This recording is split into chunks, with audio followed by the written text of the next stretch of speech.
If it's in the soil, it's on your plate, it's in your body. You can't poison the planet without poisoning the people. And we can reverse both. The way to heal ourselves is to stop poisoning the planet. And I just wish I could link up all the wonderful environmental campaigners who are trying to save the forests and save the bees and the badgers and the birds with people like us who are trying to save the humans, because it's all one battle.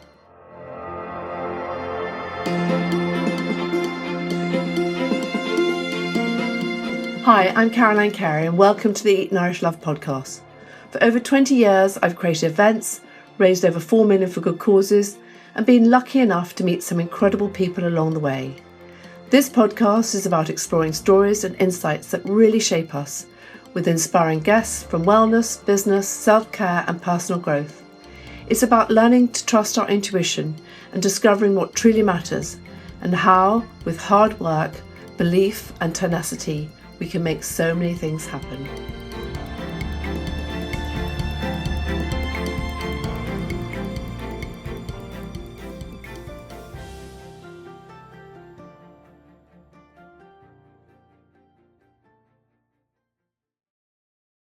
So welcome, Jenny. I'm so excited to have you on the podcast. I've heard you speak. You have so much information. You've written 2 incredible books. So thank you for coming on the podcast this morning. Well, thank you very much for inviting me, Caroline. It's lovely to be here. So it's so good for you, if you're all right, to tell everybody your background, because I think you'll tell it much better than I will, and about your books and why you went into this side of medicine. Okay, well, here's a brief introduction. I started medical school a very long time ago, 1976. As an idealistic young person, I wanted to learn several things. I wanted to learn how to heal the sick. I wanted to learn why people got sick in the first place. And I wanted to learn about preventive medicine, how to keep people healthy. Fast forward 6 years, oh dear, they don't teach you that stuff at medical school. Any of it, not even the healing the sick bit. In fact, I was warned not to say that I wanted to heal the sick at my medical school interview, because that was considered very uncool, or the 1970s equivalent of very uncool, unacceptable, because they were looking for tougher types. So I said, well, I'm fascinated by human biology, which is true. I wanted to learn more about it.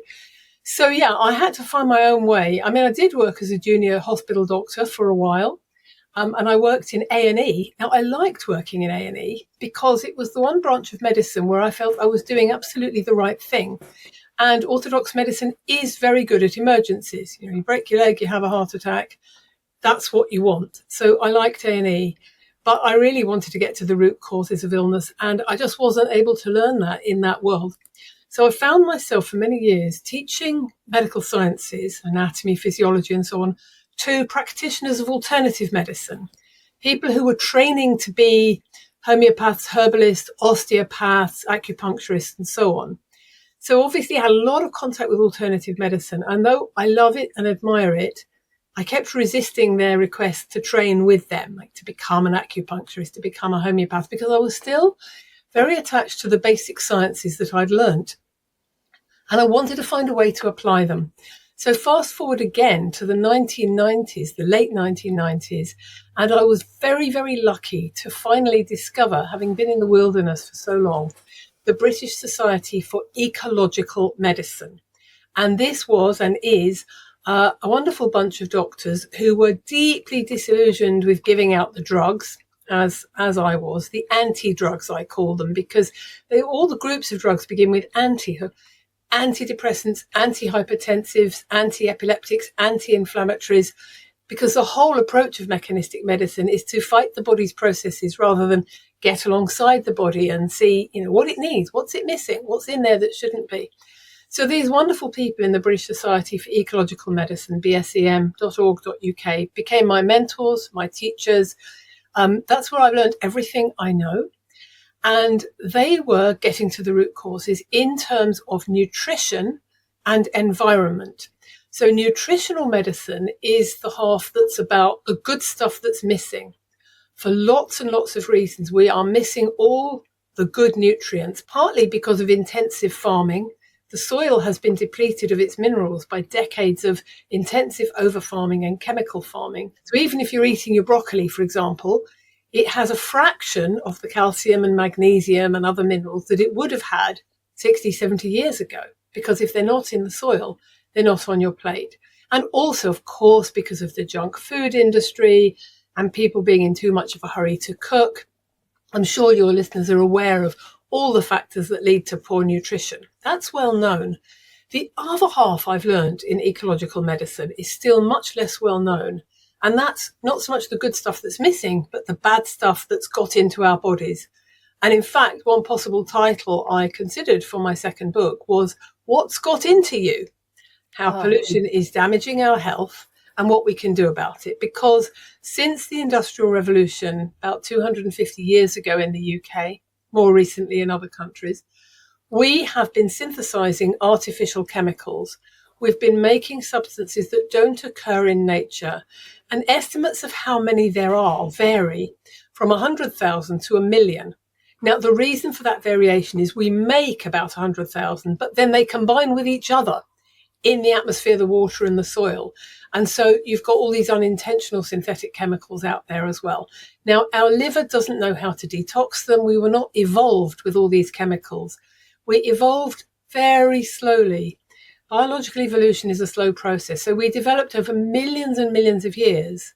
And so the 250 years since the Industrial Revolution is a fraction of a fraction of a fraction in our biological evolutionary timeline. In other words, we haven't adapted. We haven't got time to adapt. So most of us are not good at coping with the synthetic chemicals, which of course get into our air. We inhale them, into our water, we're drinking them, into our soil, therefore into the crops that are grown in the earth and therefore into our bodies. So if it's on your plate, it's in your body. If it's in the soil, it's on your plate, it's in your body. Therefore, we need to detoxify ourselves. And that's a large part of what ecological medicine is about. Serious detox, not gimmicky detox. You've got to know what it is you're detoxing, how this person's body is going to cope, and so on. But crucially, it's not just about detoxing. It's about avoiding retoxing. Knowing where the sources of the pollutants are, and therefore how to avoid them, but also how to use nutrition in order to get those toxic substances out, because nutrients and pollutants are in a fine balance with each other. And nutrients are antitoxins, toxins are anti-nutrients. This is something we learned from Dr. John McLaren Howard, who used to run a wonderful laboratory called Acumen. So there you go. You asked me about my biography, and I've already started off about ecological medicine. Oh, I absolutely love it. And funny enough, I grew up in a medical background, conventional medicine, but also my father created sort of known toxins, chrome and asbestos. He proved they were carcinogens, actually. So it was really interesting. And also I had a condition with my daughter, and we took the known harmful ingredients out of our products. That was 29 years ago, so a long, long time ago. So I think it's been around for a long time. And I think that, and your book, so you've written 2 books as well, haven't you? Yes, that's right. And those are extraordinary. But let's just go back. So let's go back to the body, and you talk about the organs and toxicity. So what are we seeing in our environment that is causing that?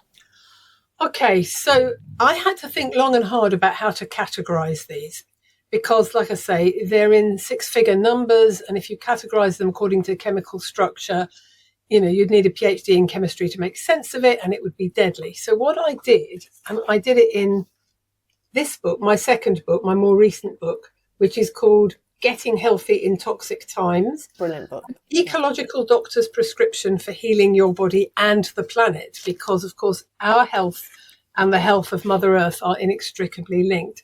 What I did was I divided it up into the 4 elements: earth, water, air, and fire.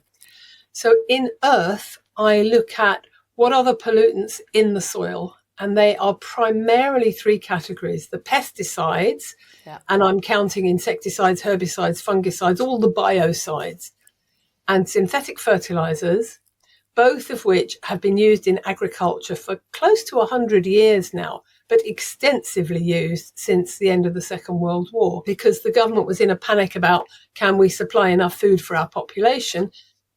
And of course, the answer to that was to let everyone have a plot of land and teach them how to grow their own. But they thought, influenced by the very rich and wealthy pesticide manufacturing companies, they thought the answer was to drench the fields in these toxic substances. So pesticides, synthetic fertilizers, and heavy metals are in the soil. Now, heavy metals are in the soil because we have been mining, as a human race, we've been mining almost as long as we've been farming, thousands of years. And these metals, like, aluminium, mercury, nickel, they do no harm if they're left where they are in the crust of the earth. But when we disturb them, we dig them up, they get into the air, the water, the soil. And many of them, including the ones I've just mentioned, nickel, aluminium, mercury, lead, cadmium, they're all toxic to us. They belong in the crust of the earth, but they don't belong in the human body. So they're getting into us as well. So all of that I deal with in the section called Earth. And then there's a chapter called Water. And it's about what's coming out of your tap, the tap in your kitchen, or the faucet if you're in America. So it's not just pure H2O, I wish it was. There are contaminants that are in there accidentally, including all the ones I've just mentioned in the soil. So the pesticides, synthetic fertilizers, and heavy metals run off from the soil and get into our water supply.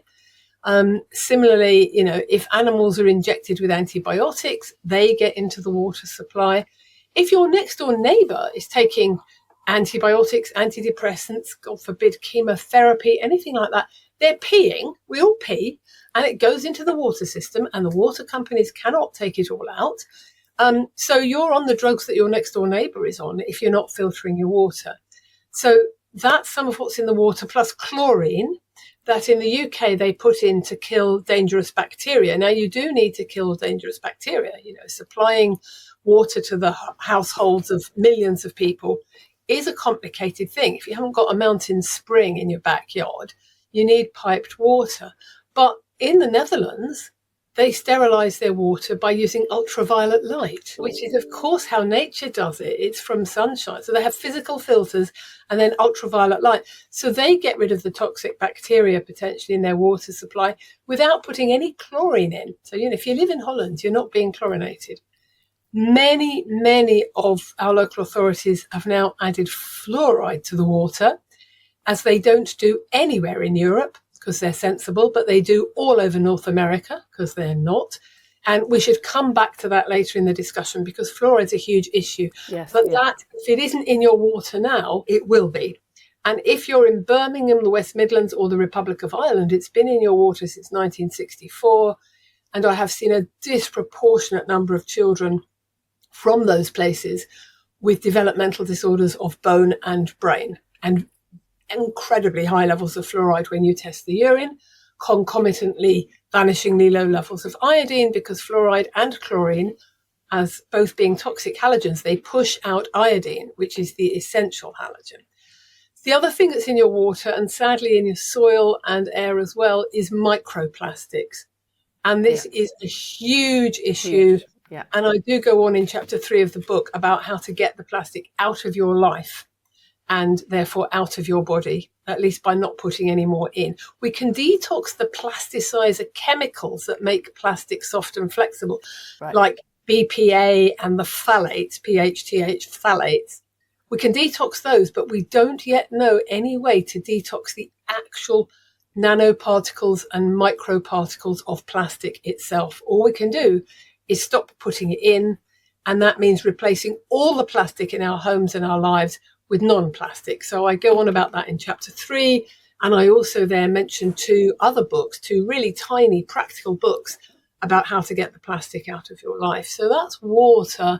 And then the air, and there's 2 kinds of air pollution. There's the outdoor air pollution from cars and lorries and buses and ships and planes, diesel and petrol, all that toxic stuff. Which includes heavy metals, because when you dig up coal and oil from the ground, they are naturally a little bit mixed with those heavy metals. So when you burn them, you're not only inhaling carbon monoxide and the soot and all the other toxic petrochemical particles, you're also inhaling heavy metals. That is outdoor pollution. And my personal view, it's not popular in all circles, but my personal view is the solution to that is political. I mean, yeah, you can walk as far as you can away from the curb, you can take the back routes, but we're only going to reduce this if we get people out of their cars. And we are only going to get people out of their cars without coercion by providing public transport that is clean, green, spacious, pleasant, reliable, and incredibly easily affordable for everyone. And, if you could get a bus or a tram or a train anywhere easily for nothing, you would leave your car at home and you wouldn't have to worry about parking. No. And, that's the way to do it, not by coercion, but by improving public transport. It can be done. They're doing it in the Nordic countries. So there, I think the solution is collective rather than individual. But there is another type of air pollution, and this is chapter 7 in my book. I've called it a tour of your house. This is indoor pollution. This is the very, very avoidable, easy to change personal pollution that we each have in our bedrooms, in our bathrooms, in our kitchens, and our living rooms. So we can talk about that, mattresses, soft furnishings, cleaning chemicals, all the things in our own homes that are remarkably easy to change once you know. And, the fact is we spend 90% of our lives indoors. It's not good for us. We need a lot more sunlight and a lot less artificial light, but we do spend 90% of our lives indoors. And therefore, if we can get rid of the air pollution and so on in our homes, then we are doing ourselves a huge favour. And of course, every favour we do for ourselves like that is a favour for the planet as well. And I start the book actually with a case history of a little baby with eczema whose mum was using what the GP had told her to use, which is, standard cream for eczema, and it's full of petrochemicals.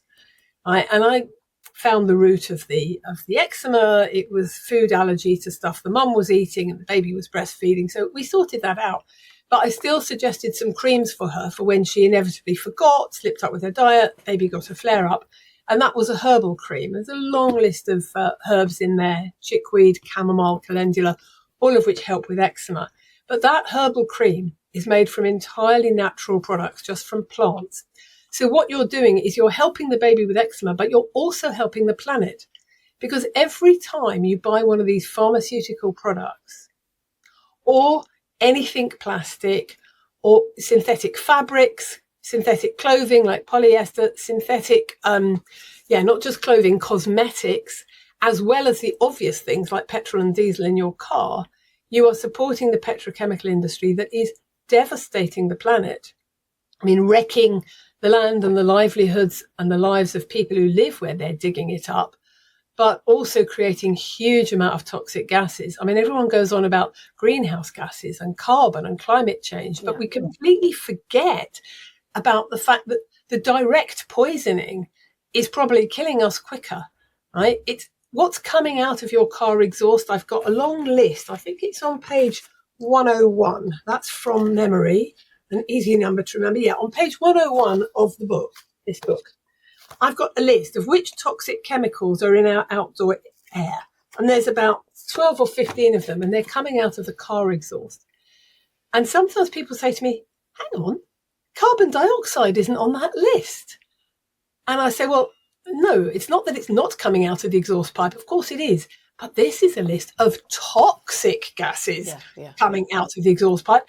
And carbon dioxide, whatever else it's doing, is not poisoning us. And all the others are. So we need to focus on these pollutants that are not just making us sick. They're making the animals sick and the trees and all the plants. So, you can't poison the planet without poisoning the people. And we can reverse both, but it takes collective action.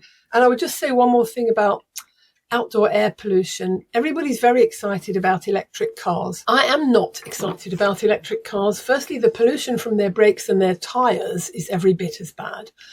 But more importantly, they run on these huge, expensive batteries, and the batteries require rare earth metals, things like lithium, nickel, and cobalt. The cobalt is dug up by slave labour, child labour, in the Democratic Republic of the Congo. The nickel is got from remote jungle islands in Indonesia, where the native peoples who have conserved those forests and done no harm to anyone for tens of thousands of years are being slung off to get at the nickel. So we can feel smug and righteous driving our electric vehicles, but we don't see the appalling damage that it's doing elsewhere on the planet. Yeah. So yes, they are less polluting locally, but they're not less polluting globally. So as I say, I think the answer is clean, green, pleasant, efficient, reliable, cheap public transport to get people out of their cars. So those are the three. Was there a fourth one there you talked about? Well, I talked about earth, water, air and fire, and I haven't yet got to fire. You mentioned Birmingham 1964. Yara was born in Birmingham, and actually my father made nickel carcinogen. So that's very interesting what you're saying. And also what's very interesting is that so often you think that you're doing the right thing with all these new inventions coming in. This is a completely different aspect of it, but it's like vaping. Everyone thinks that vaping's better than smoking, but now people are vaping that would never have smoked. So it's all quite interesting, isn't it? But anyway, go on to fire now. No, I think that's a very good point, actually. It's a valid comparison. Yes. You get excited about the new thing, and then 20 years later, the papers show, it's just as toxic or even worse. Exactly. And I have that response every time there's some wonderful breakthrough, we found a drug to cure X. Yeah, give it 20 years. Mm. So fire, I use the term fire metaphorically, and I'm talking about energy as opposed to matter. So with earth, water and air, we're still in the realm of matter.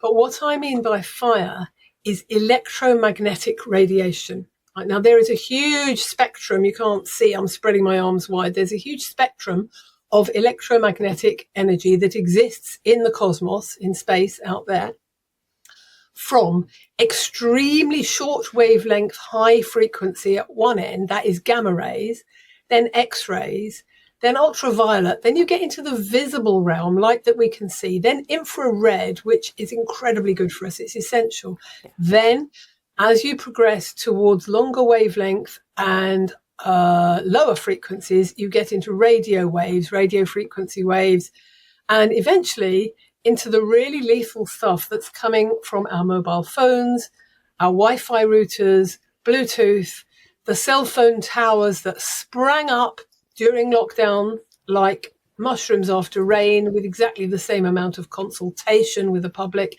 So these cell phone towers or mobile phone stations, they give out huge amounts of electromagnetic radiation at that end of the spectrum, right? The long wavelength and low frequency end.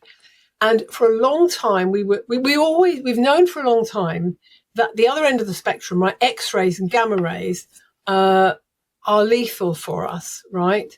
It was very well known in the 60s and 70s that there were clusters of leukemia in children living around nuclear power plants like Sellafield, which used to be called Windscale. Yeah.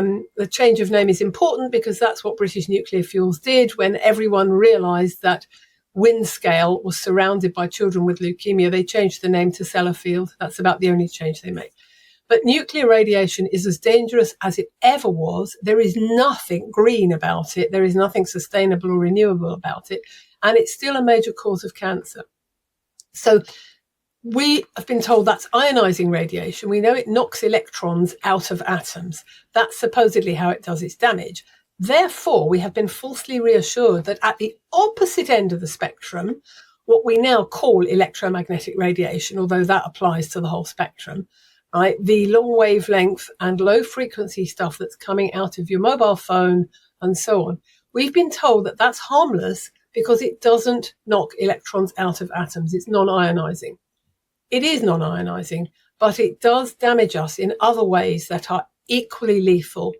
So just to give you a little bit of cell biology here, if you think of the cell, every cell in your body as a walled city, it's surrounded by a cell membrane. It's not a wall, it's a permeable membrane.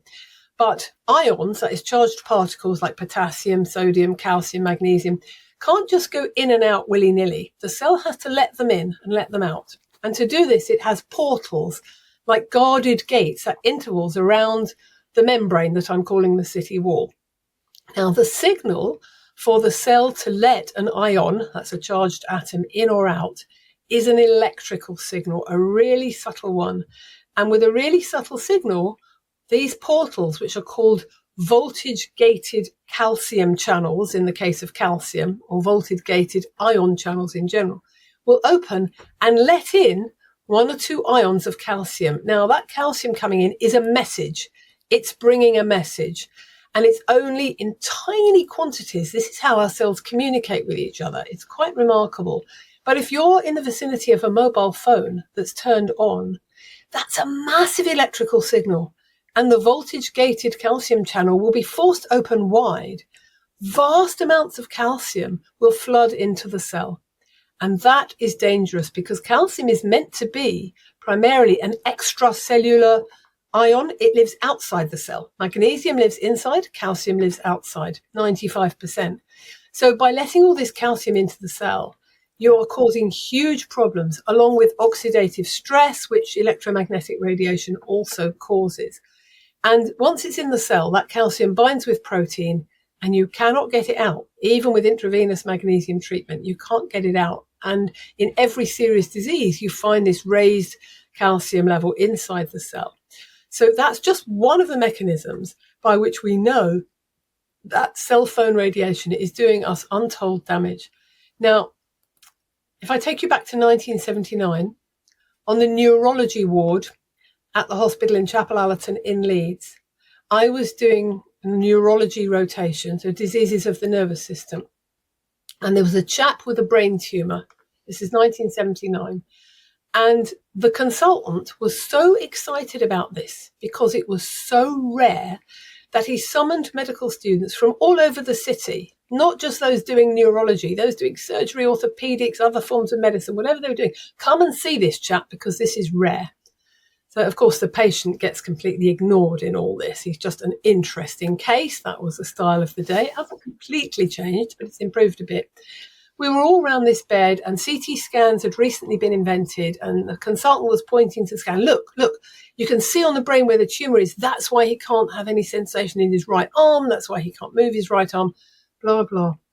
And then he said, and I've never forgotten this, he said, look closely, because you will never see a case like this again in your practicing lifetime.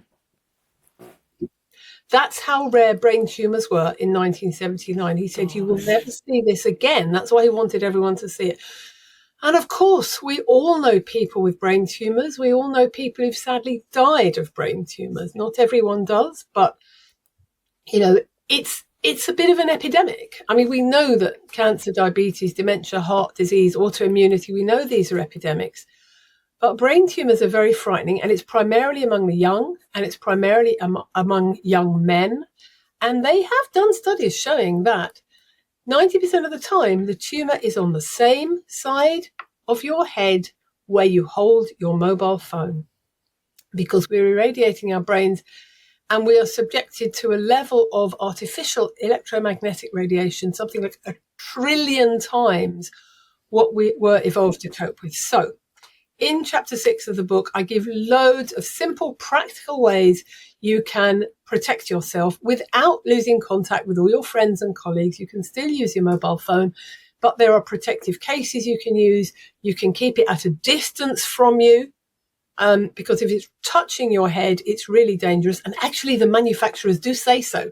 If anybody ever read the package insert that comes with the mobile phone, and you need, a bright light and a magnifying glass to do so, it does say keep it at least 1 inch away from your head. Wow. But in fact, you need to keep it 1 meter away from your head, ideally, and use non-metal connecting wires so that you... What about the AirPods then? AirPods, yeah, I think they're problematic as well. But the technology is very new. We're just learning how to protect ourselves. We can protect ourselves, but we have to moderate our use. We have to not be available all the time. We have to check it once or twice a day. If you really want me, you know where I am. So I think it's perfectly possible to continue to use this technology safely. There are loads of wonderful companies now who make really good protective equipment. We do need to moderate our use as well. And of course, you don't get popular saying this. But yeah, it's perfectly possible to protect yourself. And some people are more electrosensitive than others. Some people can actually feel it. And life is tough for them. But I think the people who can't feel it are more at risk because their body isn't giving them a warning signal to say, hey, if you don't get a headache after holding this thing to your head for an hour, you are more at risk than the person who does get a splitting headache and so puts it away. Yeah, it's the heat, isn't it? You can feel the heat. Gosh. Oh, it's not just heat. It's not just heat. Some people get severe pain in the head before there's any heat at all. But one of the myths put around by the tech industry is if it's not heating up your tissues, it's not doing you any damage. But that is nonsense. And the kind of damage that I just described, like the forcible opening of the channels in the cell membrane, that happens long before there's any trace of heat. So those are the four elements. Now let's go on to, because I know we're going to go on to, and in your book you've got lots of solutions, because I think half of it is like, well, how can we help this? How can we, what things can we put in place? Because there are, sometimes it's just little tweaks, isn't it? Like you just said, not being available all the time, leaving the phone away, moving aside. And if you add all these things together, the difference it's going to make not only to ourselves, but future generations of the planet. Because a lot of people might say, well, why? Well, I want to live a life. I've got all these things, life's short, and we can all say that from time to time. But this isn't just about ourselves, is it? This is about the future. Absolutely, absolutely. I mean, the way to heal ourselves is to stop poisoning the planet. And I just wish I could link up all the wonderful environmental campaigners who are trying to save the forests and save the bees and the badgers and the birds with people like us who are trying to save the humans. Because it's all one battle.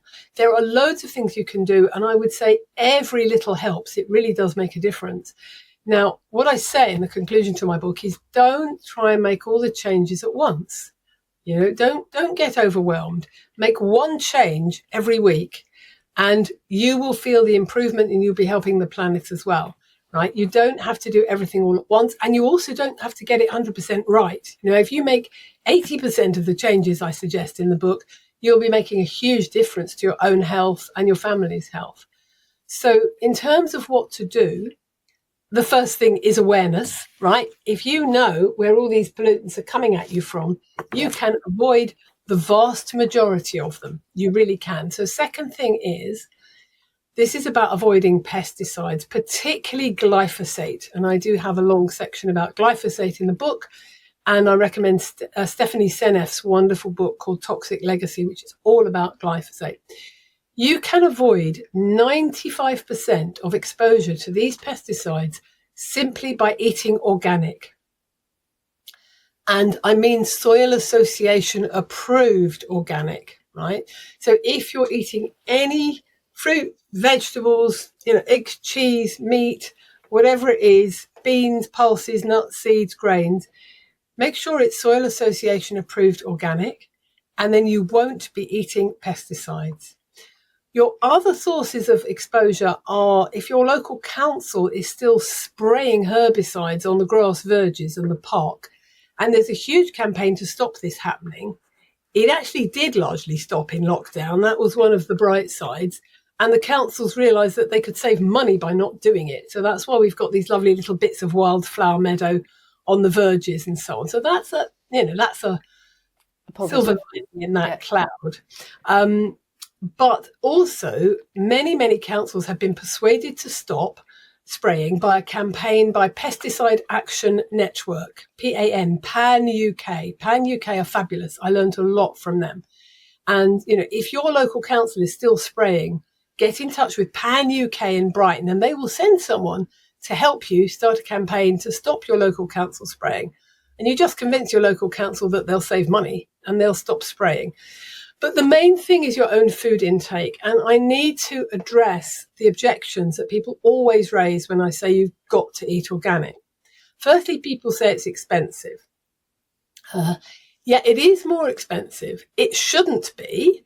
And it isn't ultimately, right? What's more expensive is the cleanup of all these dreadful pesticides, right? If the farmers had to pay for the cleanup of the pesticides and synthetic fertilizers, then organic food would be far, far, far cheaper. It actually requires fewer inputs. But it's because the government are subsidizing the big monocrop industrial farms and not subsidizing the human scale organic family farms that this distortion in the market has happened. So that's a campaigning issue about which you need to write to your MP. But also, it's about our priorities. Like in the 1950s and 60s, we spent 1/3 of our income on food. Now it's down to 8%. We expect food to be incredibly cheap. Yeah. But if it's incredibly cheap, it's generally rubbish. Now, here's an example. Somebody said to me she couldn't afford organic free-range chicken. I asked her how often she was eating chicken, and she said 3 or 4 times a week. Right? Hideous, cruelly farmed battery chicken with high stress hormones because of the dreadful way it lived, full of antibiotics because that's the only way you can stop them getting infections when their immune systems are shot to pieces because they're in these dreadful conditions. I said, well, okay, you don't need chicken 3 or 4 times a week. Look into the cost of getting a really high quality organic free range chicken once a week. Yeah. And she did that. And of course it was cheaper, much cheaper. You know, many of us need animal food, but we don't need it that often. And so that's the thing. It's about priorities. It's about less of the goods, less food, but better quality, more quality than quantity. It's about campaigning to make organic food affordable, and many, many charities in London making fresh, local organic produce available to the poorest people in our community. More of that needs to happen. But it's also about prioritising and seeing it as a form of health insurance. I mean, to put it baldly, organic food's expensive. Cancer is more expensive because when you're sick, you can't work and you can't earn. So I see eating organic as a form of health insurance. And I also think it's important to know the history of where these chemicals came from. The pesticides were originally nerve gases. They were weapons of war used in the First and Second World Wars. And come 1945, the end of the war, the manufacturers didn't want to go out of business.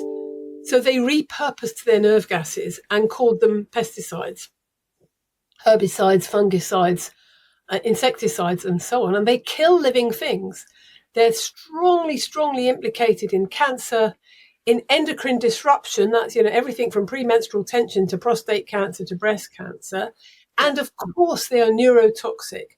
There are thousands of proper peer-reviewed studies, I quote them in my book, showing that pesticide exposure is implicated in everything from Parkinson's to Alzheimer's to multiple sclerosis to motor neuron disease, other forms of dementia, and cancer. Of course, it's going to be neurotoxic. It was designed as a nerve gas. So I think we need to know where these things come from. And similarly, with synthetic fertilizers that are damaging the planet and us in ways that I don't have space to go into now, but it is in the book in chapter 1. They were explosives. They were also weapons of war. And you may remember in August 2020 in Beirut, there was a massive catastrophic explosion. Hundreds of people died. Yeah. And what was that? That was stored synthetic fertilizer. It was, created as an explosive, and it is still explosive. So the history of where these things come from. You understand that the profit motive is the reason they're still around. And I've spent a lot of time with organic and regenerative farmers in the past few years, speaking with them, meeting with them, learning from them. And I know it is perfectly possible to grow high yield, wonderful quality crops without these nasty chemicals. I mean, we have been doing it for thousands of years. Yeah. Can I ask a quick question here? So if are there methods that you can use? So, for example, a lot of people say, well, you make sure you wash your vegetables, wash them in cider vinegar. Are there things that you can do as well if you don't eat organic, things that you can add on? Well, I think the most important thing to do if you really feel you can't eat entirely organic is to look at the website of PAN UK, Pesticide Action Network, and they will give you a list of the dirty dozen, the most heavily sprayed plant crops. And if you make sure you get those organic, then it's not so disastrous if the rest is not. So things like spinach, isn't it? Spinach, it's all these things, strawberries, Greens, grapes, strawberries are some of the worst. I think carrots are some of the least. But I don't think washing is useful at all because if these chemicals are sprayed on the earth, they're sprayed on the plants, but they're also sprayed on the earth. So they're taken up by the roots. They are in the substance of the plant. They are not just on the surface. and grow your own, sprout your salad leaves in a box on your windowsill. You don't even need soil. You just need water. It is the most rewarding thing because we grow, we don't do lots, but I always grow all my lettuces and all my herbs and beetroot and things like that. And it's just so lovely going off and getting your lettuce and washing it and taking time. And it's that thought, energy and everything else that goes with it, isn't it? Yeah, even if you just grow some mint and some lemon balm, you can have a cup of tea from a pot on your window ledge. And I think that's very important. If you learn to love the plants, you will care more about conserving them. So yes, you can eat organic is number one. Number two is get a water filter. Invest in a good quality water filter from a company that's been making water filters for decades rather than for 2 minutes. So, they haven't just jumped on the bandwagon. Look through chapter 3 of my book about all the contaminants that are in the water. Write to the company and say, which of these does your product remove? And how does it do it? And if you get a proper written answer with references, then you can trust that water filter. I'm not going to give individual companies recommendations because the scene changes so fast. Yeah. But if you're eating organic and filtering your water, you are doing yourself a huge service. And the third thing is to moderate your use of your mobile phone, to minimize it, to keep it at a distance from your body. Never put a laptop on your lap, and get your computer plugged in with Ethernet cables. I mean, I'm speaking to you now with a really good broadband connection, and there is no Wi-Fi in my house, right? You don't need it. You can plugged in Ethernet cables. And that's all in chapter 6, how to do that. So you protect yourself from the electromagnetic radiation. And lastly, and most importantly, to go through your house with a fine tooth comb. Take a couple of days to do this. You can't do it in a rush. If you've got the book, then have a look at chapter 7, a tour of your house. I think I've subtitled it, The Surprising Poisonings of Everyday Life. And I will go through it briefly now. If you go into the kitchen and open the cupboard under the sink, there are cleaning chemicals in there, and they have the skull and crossbones on them, which means what it always meant. It's poisonous. Now, if you look up the data sheet on the internet for any of these chemicals, what they'll give you is alarming, but it's all about acute poisoning, right? Acute poisoning is if, God forbid, your child drinks a bottle of bleach, which I really don't think happens. But I'm not concerned about acute poisoning here, the kind of stuff you deal with in A&E. I'm talking about chronic, every day. Every day, tiny amounts, drip, every day. But over a lifetime, it adds up, right? So chuck out all the cleaning chemicals under your sink. I recommend alternatives in chapter 7 of the book. But the alternatives are basically water and bicarbonate of soda and vinegar. I tend to use bicarbonate of soda. Some people wash their windows with vinegar. I don't like my house to smell like a chippy, so I don't do that.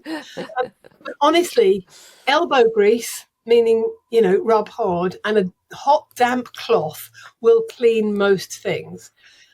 So that's one thing. Change your cleaning chemicals. You don't need antibacterial spray. You don't need all these horrible surface cleaners. You just need warm water and a bit of bicarbonate of soda and borax to keep the mold away. So if you now go upstairs into your bathroom, oh no, sorry, we're still in the kitchen, pots and pans, okay? Yeah. Pots and pans. Aluminium is toxic, but if you're just boiling an egg in an aluminium saucepan or boiling some rice, I'm not that worried. Metal only leaches out in the presence of acid. So what you don't want to do is cook rhubarb or fruit or tomatoes in your aluminium pan or anything with lemon juice, because then the aluminium will leak out. Stainless steel is better, but it is 14% nickel. So if you are diabetic or pre-diabetic, I would avoid that, because although diabetes is primarily about sugar overdose, there is nickel toxicity in there in the mix. So again, if you've got a stainless steel saucepan, boil an egg, boil your rice, but don't put anything acid in there.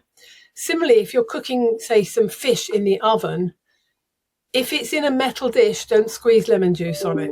It's much better to simply use ceramic. You can get ceramic pots, you can get glass pots, you can get glass, cast iron, Le Creuset make really good, safe pots. So there's, again, I list it in the book, plenty of safe stuff you can cook in. Yeah.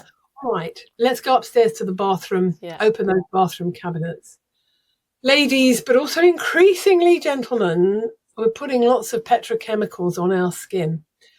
Right, anything you get from a chemist or supermarket, if you read the ingredients list, take your magnifying glass along, read the ingredients list, it's full of petrochemicals. Your moisturizer, your deodorant, your perfume, all the stuff we put on our bodies for medical purposes as well, like eczema cream. It's full of petrochemicals, and there are plenty of safe alternatives. I list some of them in the book, but you can get a really good set of recommendations from the website of the Soil Association. So you go to Soil Association, you look for their health and beauty pages. Any product, any cosmetic product recommended by the Soil Association is safe. Similarly, any product that has the Cosmos certification, right? Cosmos is an international organization made up of local ones like the Soil Association, and their standards are very, very strict. So if they certify it, it's okay. So I would start looking for those things rather than going to the supermarket or the chemist. And even in the health food shop, which is the place to go, you still have to be careful because stuff with petrochemicals can seep in there. You know, the shampoo says with organic herbs, but it's only 1% organic herbs. And the law is much tighter for food than it is for cosmetic products. So it's perfectly legal for them to put perfume or aftershave on the shelf and call it organic when it's only 1% organic. And that's why the only way to know if it's really organic is to check, has it got either the Cosmos certification or the Soil Association certification?